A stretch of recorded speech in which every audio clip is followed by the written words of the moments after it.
Assalamualaikum warahmatullahi wabarakatuh. Yang terhormat dosen pengampu mata kuliah Audit Sistem Informasi, Bu Putri Kurnia Handayani Eskom Mkom.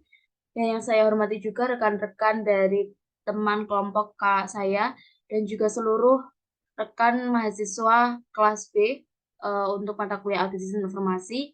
Di sini kelompok kami akan mempresentasikan hasil kerja dari Audit Sistem Informasi mengenai sistem portal KW. Baik, selanjutnya sebelum memulai saya akan memperkenalkan anggota dari kelompok kami.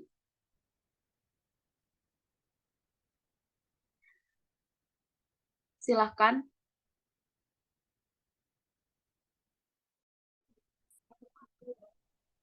Saya akan perkenalkan satu persatu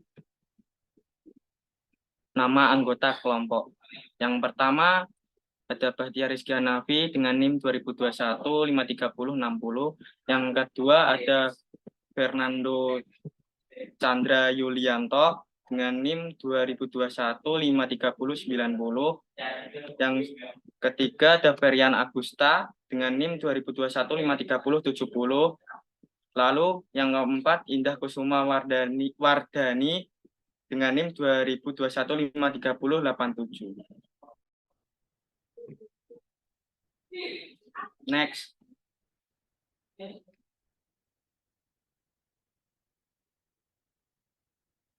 Ini terdapat daftar isi yang akan membahas hasil presentasi dari kelompok kami. Yang pertama yaitu adalah tema dan subtema. Yang kedua tujuan dan fungsi. Yang ketiga objek audit sistem informasi.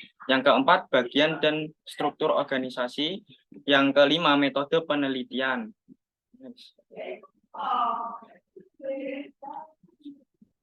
Yang pertama yaitu ada tema dan subtema.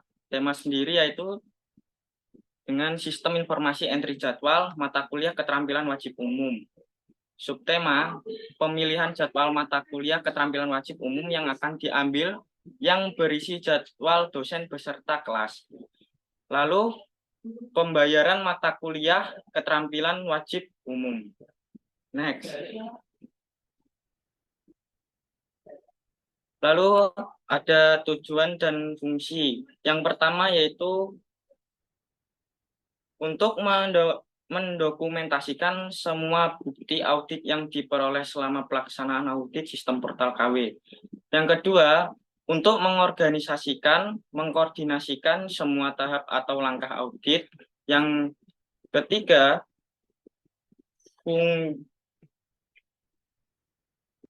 fungsi membantu dalam pengarahan dan pengawasan pekerjaan dalam sistem portal KW. Selanjutnya akan dipresentasikan oleh teman saya. Oke, baik. Untuk selanjutnya yaitu objek audit sistem informasi. Objek audit sistem informasi pada pembahasan kali ini yaitu yang dibahas yaitu sistem portal KW.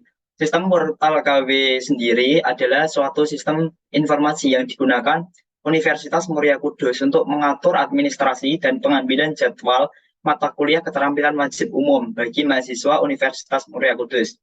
Nah, untuk pengambilan jadwal mata kuliah keterampilan wajib umum itu dibagi berdasarkan semester yang dijalaninya. Nah, untuk keterampilan wajib umum itu dibagi menjadi yang pertama keterampilan wajib umum komputer, kewirausahaan, dan bahasa Inggris. Kalau komputer sendiri mulai bisa diambil pada semester 2, sedangkan untuk kewirausahaan dan bahasa Inggris bisa diambil mulai dari semester 5. Oke, bisa next. Oke, selanjutnya yaitu pada bagian dan struktur. Pada bagian dan struktur ini pada portal KW sendiri diurusi atau yang berkewajiban ini adalah yaitu UPT MKU. UPT MKU sendiri adalah suatu unit di lingkungan Universitas Muria Kudus yang melayani perkuliahan umum untuk seluruh mahasiswa Universitas Muria Kudus baik yang mengambil jalur pendidikan maupun non-kependidikan. UPT MKU secara organisasi langsung di bawah tanggung jawab pembantu rektor Universitas Kudus. Bisa dilanjut? Nah, metode penelitian audit sistem informasi. Bisa dilanjut? Nah, ini ada beberapa metode penelitian audit sistem informasi. Yang pertama yaitu penyediaan catatan. Penyediaan catatan sendiri dibagi menjadi 4 bagian, yaitu prosedur audit, pengujian, informasi, dan kesimpulan. Pada prosedur audit ini dibagi menjadi beberapa subbagian. Yang pertama, identifikasi masalah, menentukan metode pengumpulan data. Identifikasi masalah ini yaitu bisa dijabarkan sebagai salah satu masalah yang sering terjadi saat melakukan entry KRS keterampilan wajib umum. Salah satunya yaitu banyaknya mahasiswa yang entry secara bersamaan ke sistem portal KWU, sehingga menyebabkan server down. Selain itu, masalah lain yang terjadi apabila mahasiswa telah mengentry jadwal, terkadang jadwal yang telah dipilih atau diinput oleh mahasiswa tidak terbaca oleh sistem, sehingga mengakibatkan mahasiswa tidak mendapatkan jadwal KRS. Yang sub pembahasan berikutnya yaitu metode pengumpulan data. Pada metode pengumpulan data ini yang dipilih yaitu metode wawancara. Nah, untuk bagian selanjutnya yaitu pengujian. Bagian pengujian ini dibagi menjadi beberapa subbagian, yaitu untuk metode pengujian, metode pengumpulan data. Nah, metode pengumpulan data atau pengujian ini bisa berisi yaitu proses sistem informasi portal KWU. Jadwal KWU setelah dibuka oleh UPT MKU, tahap pertama yaitu di mana para mahasiswa mulai login ke sistem portal KWU. Tahap kedua, terdapat kondisi di mana apabila mahasiswa login ke sistem secara bersamaan dapat mengakibatkan server down. Apabila berhasil login, mahasiswa dapat memilih jadwal KWU sesuai ketentuan dan syarat yang berlaku. Tahap ketiga, mahasiswa melakukan pembayaran mata kuliah KWU yang sudah ditentukan, yang dapat dilakukan dengan cara pembayaran secara tunai maupun non-tunai. Tahap selanjutnya yaitu tahap 4. Tahap 4 sendiri, mahasiswa menunggu informasi jadwal entry dosen yang mengampu beserta hari dan jamnya dari UPT MKU. Tahap kelima, mahasiswa dapat memilih jadwal KWU yang telah diterbitkan. Dan langkah tahap yang terakhir yaitu mahasiswa mengecek kembali apakah jadwal KWU yang dipilih sudah terkonfirmasi atau belum. Mahasiswa dapat mengecek di portal KWU dan Sunan. Nah, itu merupakan pengujian dari sistem portal KW yang kami identifikasi. Yang selanjutnya yaitu sub pembahasan informasi. Informasi sendiri ini terdapat sub yaitu permasalahan. Ini informasi yang diperoleh dari proses identifikasi tersebut, yaitu server sering mengalami down saat waktu pelaksanaan entry dan kesalahan sistem pada portal yang sudah dijelaskan pada tahap pengujian tadi. Nah, yang terakhir yaitu kesimpulan. Kesimpulan ini berisi tentang rangkuman dari analisis portal KW tadi, yaitu masih terdapat beberapa masalah yang dialami mahasiswa pada saat entry jadwal keterampilan wajib. Antara lain, yang pertama, sistem sering down pada saat login. Hal ini disebabkan penggunaan portal keterampilan wajib yang diakses oleh banyak user secara bersamaan. Terdapat masalah lain, salah satunya kesalahan sistem portal. Mahasiswa yang sudah menginput jadwal terkadang tidak terbaca oleh sistem. Hal ini mengakibatkan mahasiswa tidak mendapatkan jadwal keterampilan wajib. Bisa dilanjut untuk pembahasannya. Next. Nah, pokok pembahasan berikutnya yaitu kelengkapan kertas kerja. Kelengkapan kertas kerja sendiri terdiri dari 4 bab.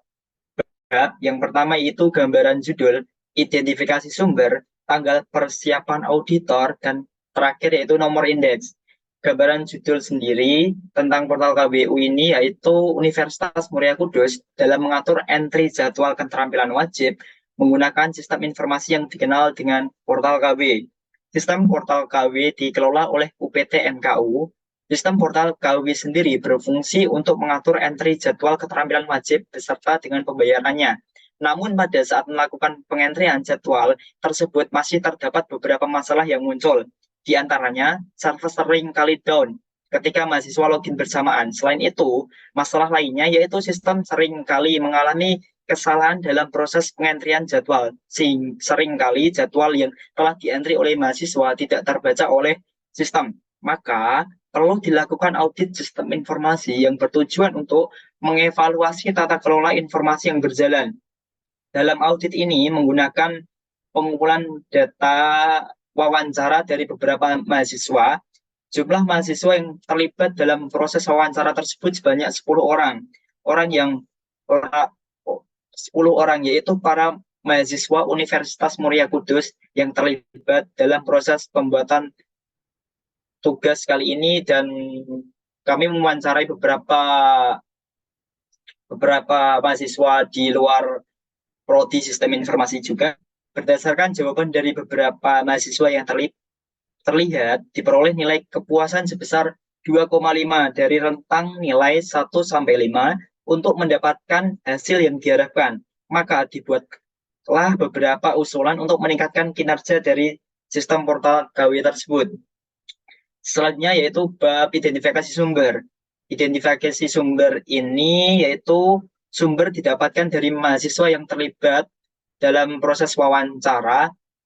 Yang pertama yaitu kami mewawancarai pada prodi sistem informasi, prodi PGSD, prodi akuntansi, prodi PBSI, prodi psikologi, prodi manajemen, prodi pertanian, prodi hukum, teknik informatika, dan prodi PMAT.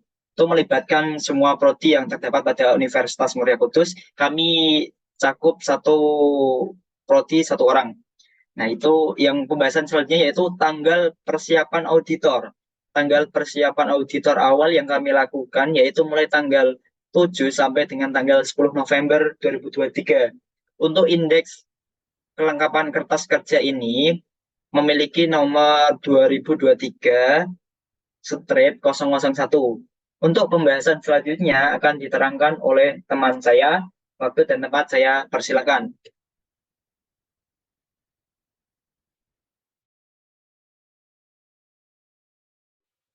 Baik, terima kasih. Untuk bahasan selanjutnya yaitu rencana pelaksanaan audit, di mana kami melakukan pelaksanaan audit dilakukan dengan cara yaitu wawancara. Metode ini dilakukan dengan cara mengajukan pertanyaan-pertanyaan secara langsung dengan mahasiswa yang terkait dalam pemanfaatan sistem informasi portal KW agar mendapatkan data yang berguna dalam audit yang dilakukan. Dalam wawancara tersebut menghasilkan beberapa informasi, diantaranya mahasiswa mengalami server down saat entry KWU dan apabila mahasiswa telah mengentri jadwal, terkadang jadwal yang telah diinput oleh mahasiswa tidak terbaca oleh sistem, sehingga mengakibatkan mahasiswa tidak mendapatkan jadwal KWU sesuai yang diinginkan. Berikut ini adalah tampilan dari hasil wawancara, yaitu seperti yang dikatakan oleh rekan saya. Baik, untuk pembahasan COVID akan dijelaskan oleh rekan saya. Waktu dan tempat saya persilakan. Oke, saya akan melanjutkan COVID. Sebelumnya perkenalkan, nama saya Ferian, NIM 070. Kita next.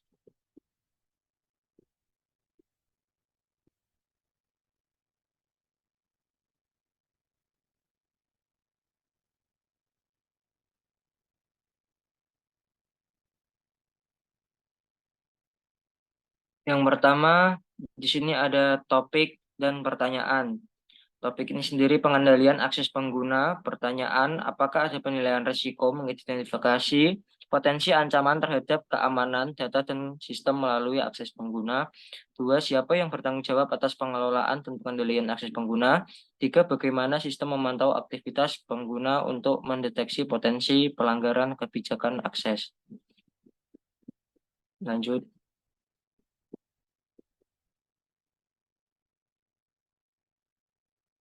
Kita lanjut manajemen objektif.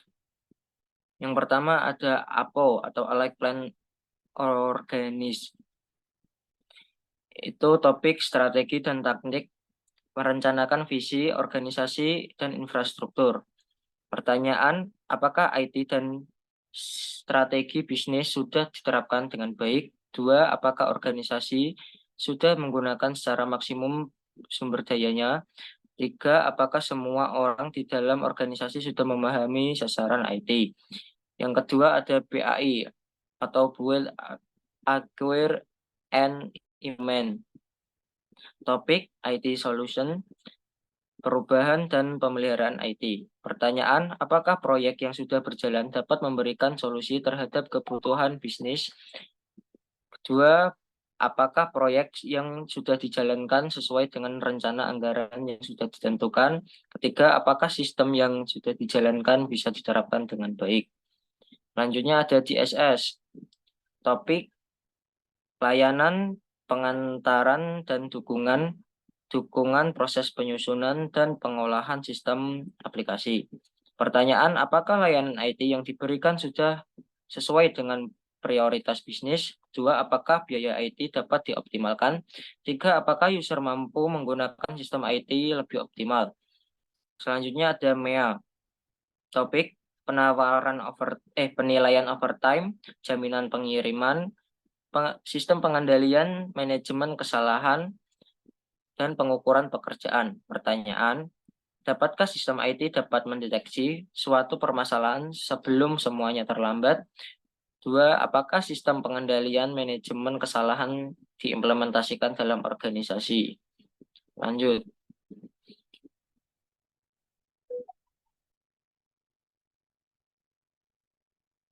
Hasil penilaian. Berdasarkan hasil penilaian audit sistem informasi entry jadwal kewirausahaan, berikut adalah capability level untuk setiap COVID. Yang pertama ada topik. Topiknya pengendalian akses pengguna. Capability level 3 atau defined. Rekomendasi sini ada lakukan penilaian risiko secara berkala untuk mengidentifikasi potensi ancaman terhadap keamanan data dan sistem melalui akses pengguna. 2, tetapkan kebijakan dan prosedur yang jelas untuk mengelola dan mengendalikan akses pengguna. 3, implementasikan teknologi yang dapat membantu memantau aktivitas pengguna dan mendeteksi potensi pelanggaran kebijakan akses. Yang kedua, kita lanjut.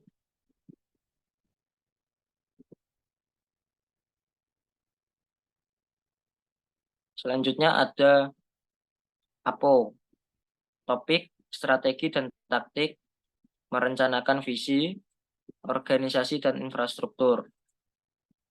Capability level 3 defined. Rekomendasi, lakukan penilaian keselarasan antara strategi bisnis dan strategi IT secara berkala. 2, lakukan analisis kebutuhan bisnis untuk mengidentifikasi sumber daya IT yang dibutuhkan.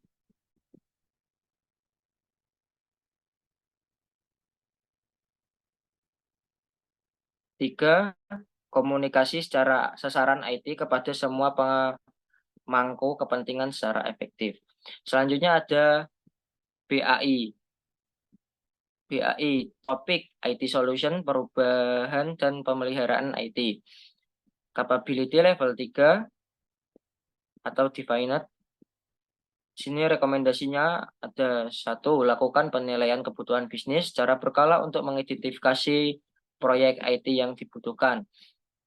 Buat rencana proyek yang detail dan realistis. 3, komunikasikan rencana proyek kepada semua pemangku kepentingan secara efektif. Selanjutnya ada DSS. DSS, topik layanan, pengantaran, dan dukungan. 2, dukungan proses penyusunan. 3, pengolahan sistem aplikasi. Capability level 3 defined. Rekomendasi, lakukan penilaian kebutuhan bisnis secara berkala untuk mengidentifikasi layanan IT yang dibutuhkan. 2. Buat rencana layanan IT yang detail dan realistis.